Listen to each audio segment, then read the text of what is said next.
दही बरा भी रेडी छुंक देदेली। गुड मॉर्निंग सांग मैंने सकाल सकाल बनईदेली आलुदम।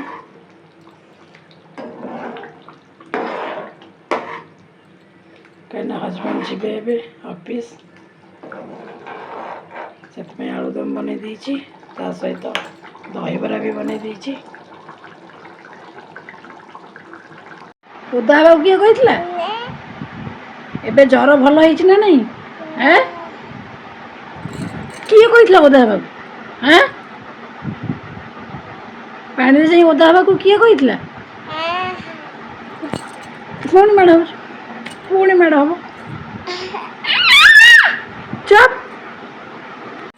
मना होइतिला पानी रे उदा हवा पे मना होइतिला ना नहीं बाड़ी गोटे नहीं आसे आसे गोटे बाड़ी नहीं आसे कथा जमा मानबार नहीं माड़ निजे निजे मारुच हैं केमिति मार मारथिली मु हैं केमिति माड़ खाइथिल शाग बाछि देकी धोई दूसरी शाग रोषे स्टार्ट करी शाग धोई देकी रखिदे जाकि पीयूष को खुआईदेवी। पीयूष को खुआई दे सारा पर रोषे आरंभ करी।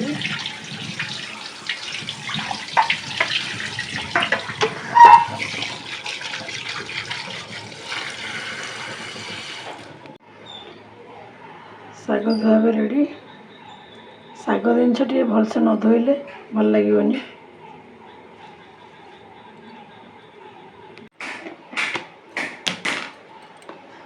कलरा किछि काढ़ीदेवी कलरा तरकारी बनाइर अच्छे।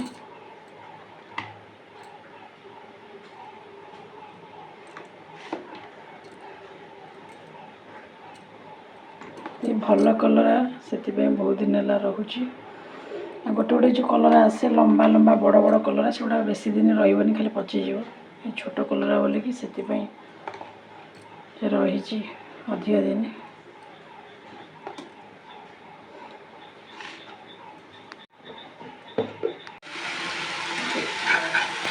शाग मुझे भाजी और डाली करदे बाकी खाली रहा कलरा आलू तरकारी हम और पांपड़ टे छण हम आज रोषे जी आउ कि हेनी।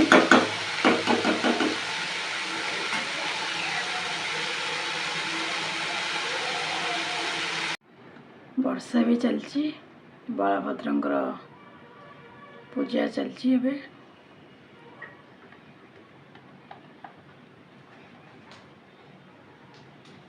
लोक सब छता धरिकी छिड़ा होती वर्षा रे प्रभु को दर्शन करने।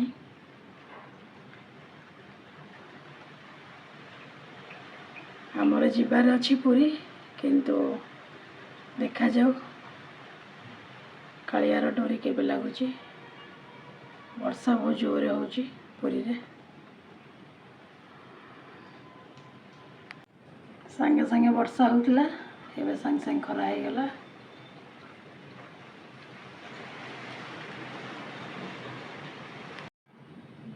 माँ सुभद्रांकर ए रथ उपरे पूजा होची।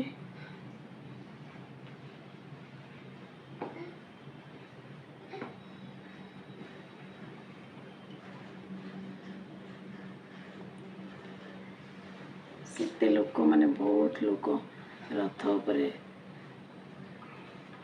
सुभद्रा को बलभद्र को जगन्नाथ को जी जहाँ आनी सब प्रभु सब माने श्रद्धारे सब दौरान ठाकुर को जी जहाँ खुशी सब आनी के ठाकुर लुगा तुलसी जहाँ सब आनी ठाकुर पाखे दौरान।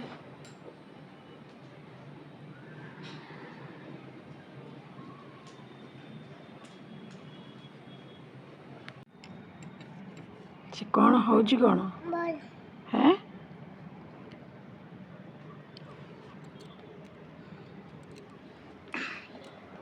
खाली कहे मु बुलबी घरे टोटाली रहूनी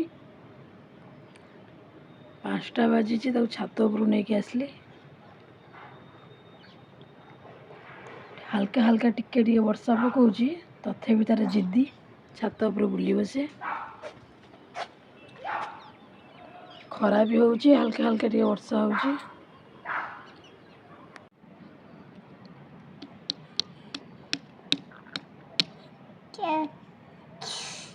ଟିକେ 1 2 ଡାକିଦେଲ ପିୟୁଷ, ଟିକେ 1 2 ଡାକିଦେଲ। 1 2 ଡାକ, ଟିକେ ଡାକିଦେଲ 1 2 ଟିକେ। ଡାକିବନି? ଡାକିବନି? ଡାକିଦିଅ। ହଁ 1 2 ଡାକିଲ।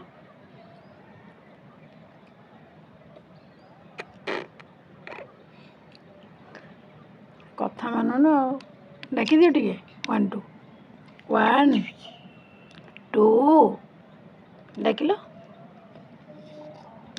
ତାର ମୁଡ୍ ନାହିଁ ଆଜି, ଏକାଥରେ ଡାକିବ 3 5 6।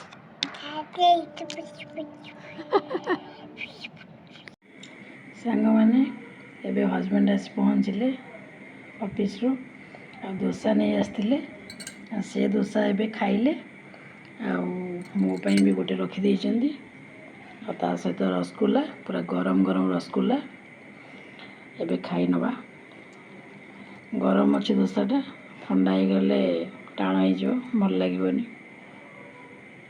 ଆଉ ପିୟୁଷ ପାଇଁ ବି ରସଗୋଲା ରଖିଦେଇଛି ଗୋଟେ, ସେ ଶୋଇପଡ଼ିଛି, ଉଠିଲେ ଖାଇବ।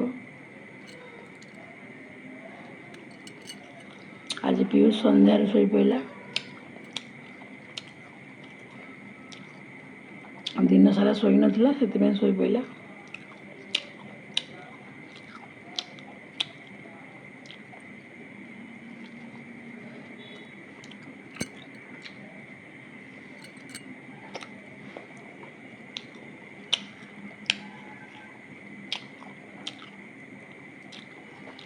ହଜବେଣ୍ଡ ଖାଇକି ଏବେ ଟିଭି ଦେଖୁଛନ୍ତି।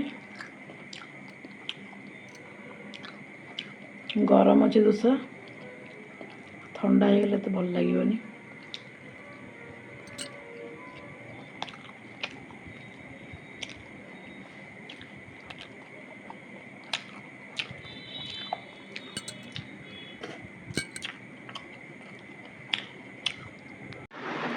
ସକାଳୁ ସକାଳୁ ହଜବେଣ୍ଡ ତାଙ୍କର ଗାଧେଇକି ରେଡ଼ି ହେଇଗଲେ। କୁଆଡ଼େ ବାହାରିଛ?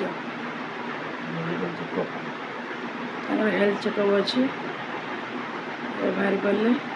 ଖାଇବନି ନା?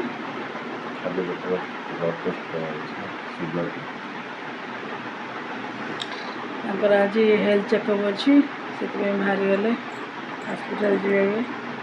ଆଜି ସଟରଡେ, ଆଜି ଛୁଟି ଅଛି।